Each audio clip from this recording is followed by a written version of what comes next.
Senator. Really appreciate it. So about a week after the 2018 midterms, your colleague here occupied House Speaker Nancy Pelosi's office. Do you remember hearing about that? Let me just say this.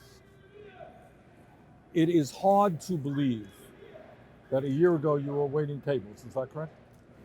I cannot recall any political figure in the modern history of this country who in the course of 1 year, and she is the youngest woman ever elected to Congress, I cannot recall one person who has played a more transformative role in American politics than Alexandria has. It's really been extraordinary.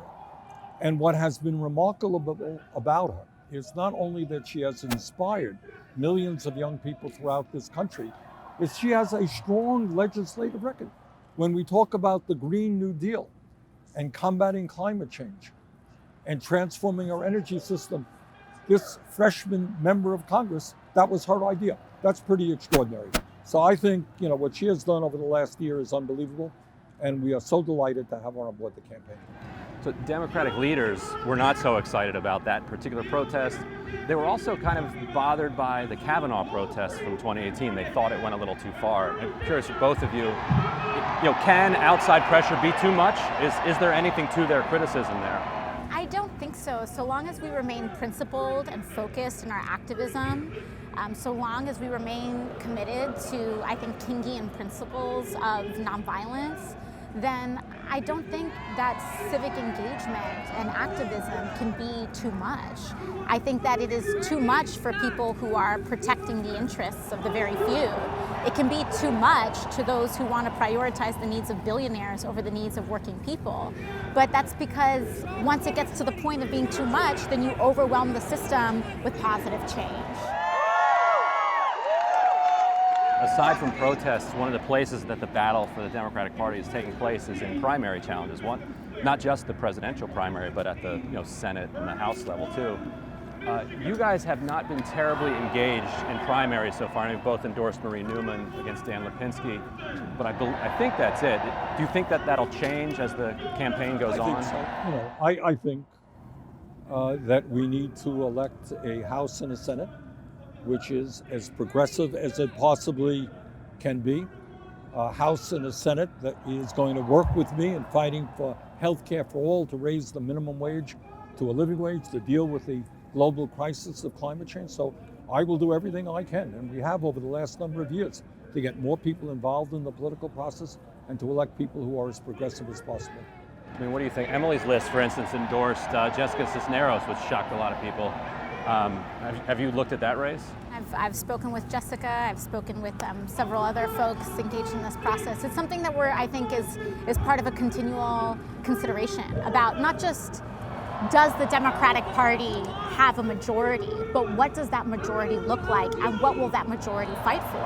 And too often, that majority lets working people down. And I think we have a responsibility to really look at the quality and the qualitative factors of a Democratic majority, and how we make sure that we continue to support a transformational Democratic Party. I think people might be curious about what the internal obstacles are to doing more of that. So if you become president, Richie Neal will become the chairman of the Ways and Means Committee. He's fairly public about his opposition to Medicare for All. Meanwhile, he has an opponent in the primary who's supportive of Medicare for All. Should there be a push and then... I'm not going to look at race by race. This is what I will tell you, though. I think the last poll that I saw has over 70% of the American people understanding that health care is a human right, that we need to go forward with Medicare for all. And as President of the United States, trust me, I will remind every member of the United States Congress and their constituents about the need to take on the healthcare industry and guarantee healthcare to every man, woman, and child. As you were thinking about your endorsement, was it between Senator Sanders and Senator Warren, or was it just a matter of timing of when was the most effective time to make the endorsement? I think really it was less about personalities and more about values, more about strategy, more about how, not just are we going to defeat Donald Trump, but how are we going to defeat him? And so, that's a process that I think every American needs to go through and to really think about. And regardless of what that process looked like, I'm proud to be part of this movement. Joe Biden said on Tuesday night that your proposals are too vague, and he suggested that they would turn off moderates. Actually, our proposals are very direct and very simple. Medicare happens to be today the most popular health insurance program in the country. We expand Medicare to cover dental care, eyeglasses and hearing aids, and we expand Medicare over a 4-year period to guarantee health care to every man, woman, and child. That is pretty simple and straightforward. And every study that I have seen tells me that the average American will be spending significantly less under Medicare for all this. There no longer be any premiums, no longer be any out-of-pocket expenses, no longer be any co-payments, no deductibles. People save money, they have more comprehensive health care, freedom of choice with regard to the doctor and hospital they go to. That's why 71% of Democrats support Medicare. After the 2008 campaign, Obama shut down OFA, wouldn't allow it to pressure members of Congress. Would you do it differently? Yes, I absolutely would. Look, I'm a great fan of Barack Obama. He's a friend of mine. He and I have actually discussed this very issue. And his view is it's hard to do it. I understand it. But the essence of my politics, and I think Alexandria's as well, is that we need an ongoing grassroots movement of millions of people to pressure Congress, to pressure the corporate establishment so that we can bring about the changes that this country desperately needs. So that's why I have said that I will not only be commander-in-chief, I'm going to be organizer-in-chief. That's exactly what that means. Trump recently said of the Turkish assault on the Kurds, he said they had to have it cleaned out. Is that a human rights violation? Is that a war crime? And if so?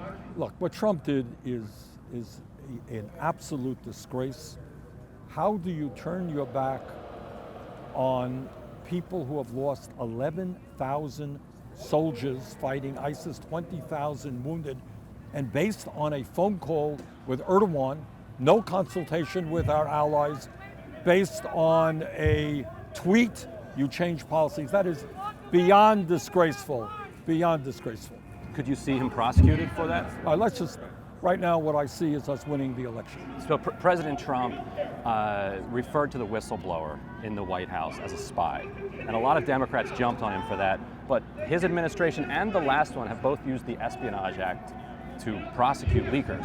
Do you think the Espionage Act should be used to prosecute leakers? The law is very clear. Whistleblowers have a very important role to play in the political process, and I am very supportive of the courage of that whistleblower, whoever he or she may be. The Sherman Antitrust Act has criminal provisions that haven't been used for a very long time. Do you think correct. They should be?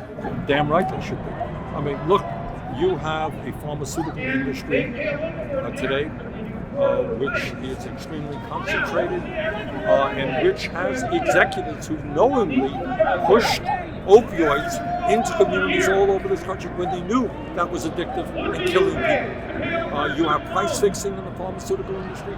You have concentration of ownership in almost every sector of our economy, including Wall Street.